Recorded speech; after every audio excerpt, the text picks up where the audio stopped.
لولا انزل علیہ القرآن جملۃ واحدہ کذالک لنثبت بہ فؤادک ورتلناہ ترتیلا صدق اللہ مولانا العظیم۔ معزز خواتین و حضرات، کم و بیش 7 بنیادی حکمتیں اور بنیادی فلسفے ایسے گنوائے جا سکتے ہیں جنہیں قرآن مجید کے رفتہ رفتہ تھوڑا تھوڑا کر کے نازل ہونے کا سبب قرار دیا جائے۔ اس میں سے پہلی حکمت پر شرح و بسط کے ساتھ ہم نے گفتگو کر لی تھی۔ چونکہ قرآن مجید کے احکام کو تدریجاً نافذ کرنا مقصود تھا، رفتہ رفتہ رائج کرنا اور نافذ کرنا مقصود تھا، لہذا تدریجی نفاذ کی غرض سے باری تعالیٰ نے اس کے نزول کو بھی تدریجی رکھا۔ آج انشاءاللہ ہم بقیہ 6 حکمتوں کے موضوع پر گفتگو کریں گے۔ سورہ فرقان کی ایک آیہ کریمہ میں نے ابتدا میں تلاوت کی ہے، جس میں کفار و مشرکین کے ایک اعتراض کا ذکر ہے۔ ارشاد فرمایا گیا کہ کفار اور مشرکین یہ طعنہ دیتے ہیں کہ لولا انزل علیہ القرآن جملۃ واحدہ، کہ یہ قرآن ایک ہی مرتبہ یک بارگی سارا کا سارا نبی صلی اللہ علیہ وآلہ وسلم پر کیوں نہیں اتار دیا گیا، اسے تھوڑا تھوڑا کر کے کم و بیش 23 برس میں کیوں اتارا گیا ہے؟ اب اس کا جواب قرآن مجید خود دے رہا ہے۔ کذالک لنثبت بہ فؤادک ورتلناہ ترتیلا۔ پیارے، یہ نادان نہیں جانتے کہ ہمارے ہر کام میں کیا کیا حکمت پیش نظر ہوتی ہے۔ ہم نے قرآن کو یک بارگی نازل نہیں کیا، تھوڑا تھوڑا اس لیے اتارا ہے کہ اس کے تھوڑا تھوڑا کر کے اترتے رہنے سے تیرے دل کو تقویت پہنچتی رہے۔ یہ وہ حکمت ہے جس کی بنیاد پر ہم نے قرآن کو ٹھہر ٹھہر کر اتارا۔ ان 7 بنیادی حکمتوں سے ایک حکمت اس آیت کریمہ میں مذکور ہے، اور اس کا ذکر بھی ہم انشاءاللہ آگے چل کر کریں گے۔ آج نزول قرآن کی تدریج کی حکمتوں میں سے جس دوسری حکمت کا ذکر ہم کر رہے ہیں وہ یہ ہے کہ جب قرآن نبی اکرم صلی اللہ تعالی علیہ وآلہ وسلم پر اتر رہا تھا تو اس وقت نہ صرف مسلمان بلکہ کافر بھی بہت کم لکھے پڑھے تھے، لکھنے پڑھنے کا زیادہ رواج نہیں تھا، تعلیم اس دور میں زیادہ عام نہیں تھی، اور بلازری فتوح البلدان میں لکھتا ہے کہ شہر مکہ جس کی آبادی 1 لاکھ افراد پر اس وقت مشتمل تھی، اس میں صرف 17 آدمی اس قابل تھے جو اپنا نام لکھ لیتے تھے یا تھوڑا زیادہ حساب کتاب لکھ جانتے تھے۔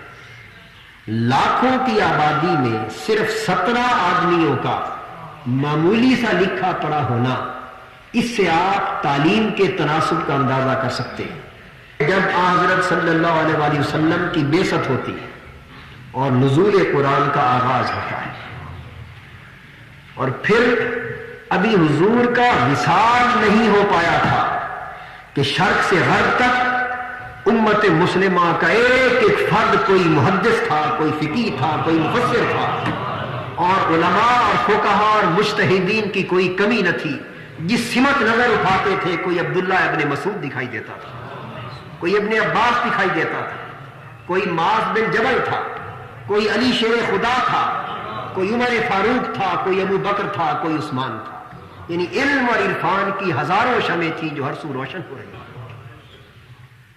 اور صرف ایک ام المومنین حضرت عائشہ صدیقہ رضی اللہ تعالی عنہا اپنی ذات میں خود اس قدر علم اور عرفان کی عظیم شمع تھی کہ 8000 افراد نے ان سے علم حاصل کیا۔ 8000 افراد نے صرف حضرت عائشہ صدیقہ رضی اللہ تعالی عنہا سے علم حاصل کیا۔ یہ تعلیمی انقلاب اتنی قلیل مدت میں کس کے سبب سے آیا؟ یہ صدقہ تھا صرف حضور کے قدموں۔ وَعَلَّمَكُمْ مَا لَمْ تَكُونُ وَعَلَّمَكَ مَا لَمْ تَكُنْ تَعْلَمْ وَكَانَ فَضْلُ اللَّهِ عَلَيْكَ عَظِيمًا۔ یہ رسول امی جس نے خود کسی سکول یا مکتب سے تعلیم حاصل نہ کی تھی، جو علم کی ساری دولت اپنے رب کی بارگاہ سے لے کر آیا تھا، اس نے علم کی شمع یوں روشن کی کہ وَيُعَلِّمُكُمْ مَا لَمْ تَكُونُوا تَعْلَمُونَ۔ اس نے علم کے نور کو یوں پھیلایا کہ جہاں جہاں جہالت کی تاریکیاں تھیں، نہ صرف حضور کے بلکہ حضور کے غلاموں کے قدم جہاں جہاں پڑتے گئے، جہالت کی تاریکیاں کافور ہوتی گئیں اور علم سے ہر سو اجالا اور نور ہی نور ہوتا گیا۔ لیکن نزول قرآن کے اس دور میں چونکہ صحابہ کرام اس قابل نہ تھے کہ جتنا قرآن اترتا وہ سارا کا سارا لکھ کر یاد کر لیتے، حضور علیہ الصلوۃ والسلام نے سب سے پہلی توجہ صحابہ کرام کو لکھنے پڑھنے کی تعلیم و تلقین پر کی۔ تعلیم کو حضور نے عام کیا۔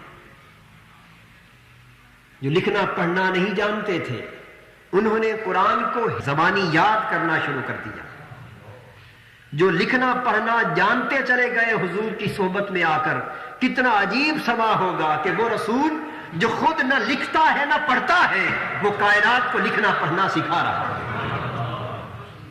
جس نے خود دنیا کی کوئی کتاب نہیں پڑھی، وہ ساری کائنات کی کتابوں کے علم و حکمت کا منبع اور سرچشمہ بن رہا ہے۔ تو صحابہ کرام قرآن مجید کو جو لکھنا جاننے لگے وہ لکھ لیتے تھے، جو لکھنا نہیں جانتے تھے وہ یاد کر لیتے تھے۔ یہ چاروں کے چاروں خلفائے راشدین حافظ قرآن تھے۔ حضرت عائشہ صدیقہ رضی اللہ تعالیٰ عنہ قرآن کی حافظ تھی، اور کم و بیش 40 وہ صحابہ ہیں جو نامور صحابہ ہیں اور حضور کی زندگی میں وہ حافظ قرآن تھے۔ اب حضرت عمر اور حضرت علی کرم اللہ وجہہ الکریم رضی اللہ تعالی عنہما فرماتے ہیں، ابن عساکر اور بہقی روایت کرتے ہیں کہ قرآن ہماری سہولت کے لیے تھوڑا تھوڑا کر کے اترتا تھا۔ یعنی کتنی کریم ہے وہ ذات جو اپنے حبیب کے غلاموں کے قرآن کو حفظ کرنے کی سہولت کو بھی پیش نظر رکھتی ہے۔